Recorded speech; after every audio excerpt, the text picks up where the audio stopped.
Dream Team, it's your boy D Neal back with another reaction video, guys. Here we are with Denmark declares war on multiculturalism, part 2. Before we dive in, make sure y'all subscribe, ring notification bell, get a video a thumbs up. Let's do this. Yes, you heard correctly. Until the war in Ukraine, Denmark accepted hardly any refugees, and those it did accept, such as some Syrians fleeing the war, are now beginning to be invited to leave. It has even expelled several hundred of them, considering that their regions of origin are already safe zones. To give you an idea, in per capita terms, for every refugee arriving in Denmark, 6 arrive in Germany and Sweden. In 2021, before the war in Ukraine, there were only 36,000 refugees in the country, and in 2020, the country recorded the lowest number of asylum applications in 20 years, just over 1,500. Evidently, this responds to something, and that something is a very hostile policy towards this type of migration. For starters, in 2016, the Danish government passed a law popularly known as the Jewelry Law. This is a controversial law that was passed by a large majority in Parliament. 81 out of 109 of the deputies present, including those from the Social Democratic Party, which was already, at that time, led by the current Prime Minister, Mette Frederiksen. Now, what does this law consist of? Well, hold on to your chair. In short, the so-called Jewelry Law obliges new arrived asylum seekers to hand over their valuables to the Danish state as a way to pay for their stay, including jewelry and gold, with the exception of limited pieces that may have a particular sentimental value. The law also states that refugees arriving in the country with more than 10,000 kroner, that's just under $1,500, have to contribute to the costs of their accommodation. What's more, the law also makes family reunions very difficult. Asylum seekers have to wait at least 3 years before they can apply to bring their families to Denmark. All this is obviously aimed at discouraging refugees from choosing Denmark. I swear to God. Hey, Denmark know what they doing over there, you feel? They say, hey, we ain't providing asylum. We tried it, didn't work out for us. Now, if you want to come over here, you're going to have to pay. Point blank period. You want to come over here, you're going to have to pay. You got over $1,500, you're going to have to pay. If you got valuable gold or jewelry, you're going to have to pay. And if you want your family to come over, you got to wait 3 years. And chances are in 3 years, we probably going to get rid of you too. Chances are in 3 years, we probably going to get rid of you too. Yeah, Denmark ain't having it. Denmark said we tried to do it. We tried to let immigration and stuff happen, and it just took a toll. And we can't do it anymore. Denmark as an option, as there are many other options in Europe with more welcoming conditions. And the truth is that, in this sense, the law, with the figures in hand, is working. For many, this law is inhumane and racist, especially considering that the Danish government, surprise, surprise, did not apply any of the conditions to Ukrainian refugees who came fleeing the war in their country. For others, however, it is a key tool for preventing the formation of ghettos. So they get to like choose who they want the law to apply to and or not. Like, this is interesting. And parallel societies, which is the fundamental motive with which politicians on both the left and the right justify it. But there is still more, much more. When an immigrant or refugee is ordered to leave the country and does not cooperate with the authorities, he or she is placed in a return center in Denmark, where he or she is obliged to reside and spend the night every night. I guess calling them expulsion centers had a less pleasing ring to it. Well, the country has at least 3 return centers for foreigners, in which, in some cases, there are foreigners who spend long periods of time. It is a wait with an uncertain destination. And remember, we are not talking about temporary detention centers for newly arrived illegal immigrants, as we can find in many countries. We are talking about foreigners who were already in Denmark, but who, for whatever reason, have been ordered to be expelled. On top of that, these centers are subject to a regime of conduct, discipline, and very strict rules. There is also a system of penalties for non-compliance, including fines, and even imprisonment. However, if there is one measure that is controversial and radical among all the ones we have told you and have yet to tell you about, it is the one Denmark has taken against the ghettos of foreigners, or as they like to call them,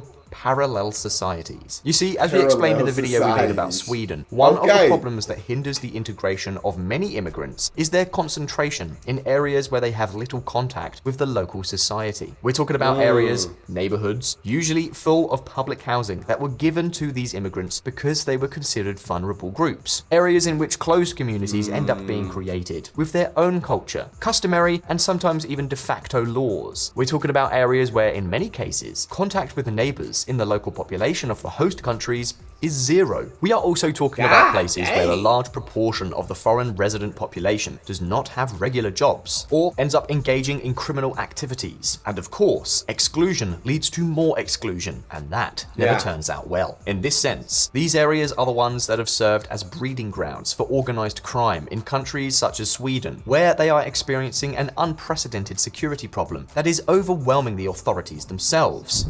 And I think we reacted to a video about Sweden and the how the crime rate is rocketing up and the gang wars going on in Sweden and all of this, and how it's just, I mean, really, it's just difficult to integrate all the new people that are migrating over there to Sweden, and you can't really provide jobs to all of them, and it's like the jobs that you have, they're not qualified for, and so they're not getting to integrate and make money and all that. Either you're going to be draining the benefit system, or they're going to figure out a different way of making money. You're going to figure out how to survive. And so whether that be through legally or illegally, you're going to try to figure it out. And that causes crime to shoot up. So Denmark said, well, we ain't going to have that issue over here. We're not letting people over. Point blank, period. Well, Denmark is the country in Europe, and perhaps even in the world, that has declared war most harshly on these ghettoized areas, on these parallel societies. For example, in 2018, Denmark passed a controversial law whose major initiative is to reorganize and redesign poor public housing neighborhoods that have a high concentration of non-Western immigrants with a deadline, 2030. It is a plan that was announced by a conservative government, but one that has been implemented by Fredriksson's social democratic government. Now, what does this reorganization consist of? Basically, it consists of entering these neighborhoods to take over the houses. In some cases, even entering with bulldozers to demolish public housing. Yes, that's what I said. Previously, the Danish government carried out the forced relocation of its neighbors, who, in some cases, as you can probably imagine, were reluctant to leave their homes. Denmark aims a wrecking ball at non-Western neighborhoods. A government program is using demolition and relocation to remake neighborhoods with immigrants, poverty, or crime. Specifically, the law requires that in neighborhoods where at least half of the population is of non-Western origin or ancestry, the proportion of public housing may not exceed 40% of the total.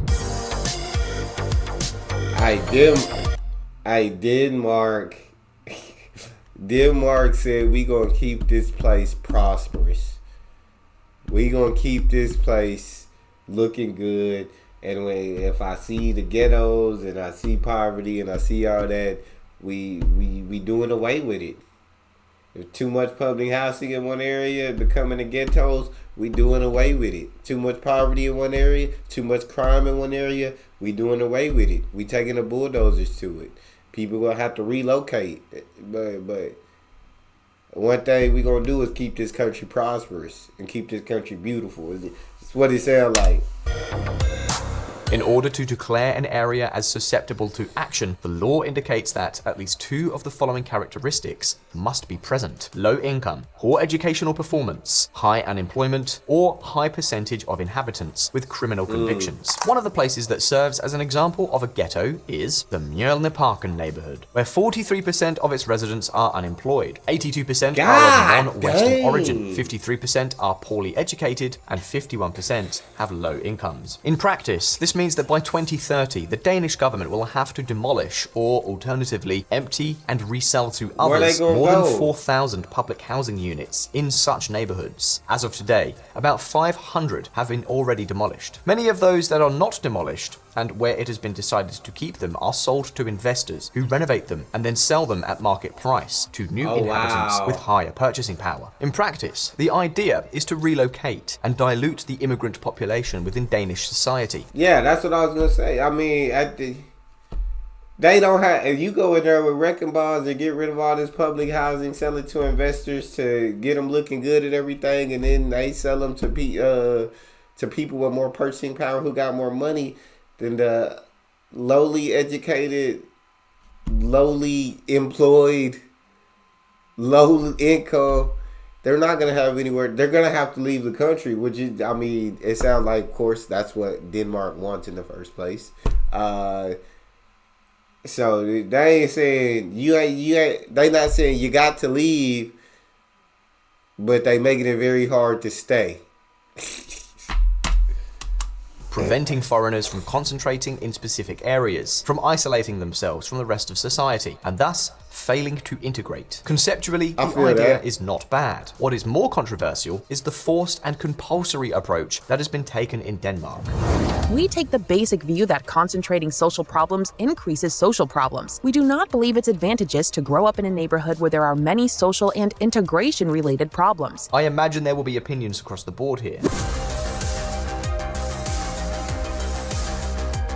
But we're not done yet. There's still more. Apart from this housing and rehousing policy, Denmark also decrees that young children in these areas spend at least 25 hours a week in preschools, where they are taught the Danish language, and I quote, Danish values. And while it is still too early to I guess if you are living in a country, it does make sense.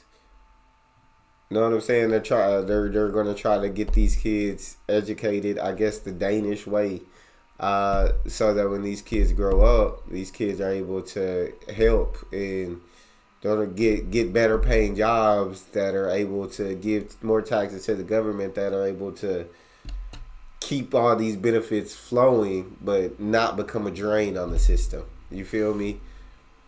I understand it. Tell whether these measures will succeed or fail. What we do know is that Denmark is becoming something of a laboratory for many European countries with similar problems. Of course, one of the risks that exists, and it is not exactly a minor risk, is that the policy of forced relocations and a heavy hand against refugees and illegal immigration will increase the feeling of unsettledness. When a person feels very rootless, singled out, and stigmatized by the society around them, they can, in some cases, develop anger and hatred that can lead to higher levels of radicalization and unlawful behaviors. Obviously, this is something that the Danish authorities are aware of and will have to keep an eye on. It is potentially a very significant risk that needs to be taken into account. The thing is, visual politic community, that in Denmark today, the concept of multiculturalism generates a significant social rejection. In Denmark, multiculturalism is really a negative word. In other words, that in the land of the Little Mermaid, being an uninvited outsider could lead you headlong into having to navigate more troubled waters. And take note, because what we have told you about the Nordic anti-immigration country par excellence is nothing short of what could be about to start happening in others, such as Sweden or Finland, whose governments have recently turned to the right. The question at this point is, will all these plans work? For now, we'll leave the debate to all of you. So you can leave your opinion below in the comments. And more importantly, if you like this video, don't forget to like and subscribe to our channel so you don't miss any new uploads. And we also remind you that we have a Patreon page through which... That's an incredible video, man. Absolutely love that video. I think they're absolutely awesome. And I understand why Denmark declared the war on multiculturalism. And I truly, do think a lot of countries like Sweden and Finland, and they gonna start following suit, dog. They see it working in Denmark, and they gonna start following suit. But that's all we got. Make sure y'all subscribe, ring notification bell, get the video a thumbs up. It's your boy Neal, out.